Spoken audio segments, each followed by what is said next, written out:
Hello friends, welcome to Vantalakka kitchen. ఏంటి నా వాయిస్ని మిస్ అవుతున్నారా? అందుకే ఈ రోజు నుంచి మీకోసం ఒక్కొక్క వీడియో అప్లోడ్ చేద్దామని ఫిక్స్ అయిపోయాను. ఈ గోంగూర చికెన్ చేసుకోవడానికి ముందుగా ఒక దాకలో కొంచెం ఒక స్పూన్ ఆయిల్ వేసుకొని అందులో ఒక కట్ట గోంగూర, అలాగే 7-8 పచ్చిమిర్చి, ఉప్పు, పసుపు వేసి ఇలా మగ్గ పెట్టుకొని చల్లారిన తర్వాత మిక్సీ పట్టుకొని పక్కన పెట్టుకోండి. నెక్స్ట్ వేరే దాకా పెట్టుకుని 2 టేబుల్ స్పూన్ ఆయిల్ వేసుకొని అందులో దాల్చిన చెక్క, లవంగాలు, బిర్యానీ ఆకు వేసుకొని మరిగిన తర్వాత 2 మీడియం సైజు ఉల్లిపాయ ముక్కల్ని ఇలా కోసుకొని వేసుకోవాలి.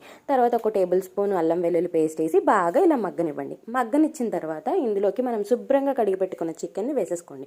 చికెన్లో ఆల్రెడీ వాటర్ ఉంటుంది కాబట్టి మనం వాటర్ ఎక్కువ వేసుకోకర్లేదు. ఇందులోనే పసుపు, 2 టేబుల్ స్పూన్ల కారం, అలాగే ఉప్పు కొంచెం తక్కువ వేసుకోండి.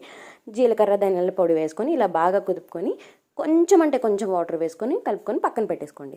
మూత పెట్టేసుకొని చూసారు కదా, ఇలా ఉడికిన తర్వాత ముక్క ఇదిగో మనం పక్కన పేస్ట్ పెట్టుకున్నాం కదా, పేస్ట్ని వేసేసుకొని ఆవాలు, జీలకర్ర, కరివేపాకు, ఎండుమిర్చి తోటి తాలింపు పెట్టుకుంటే అబ్బాబాబా టేస్టీ గోంగూర చికెన్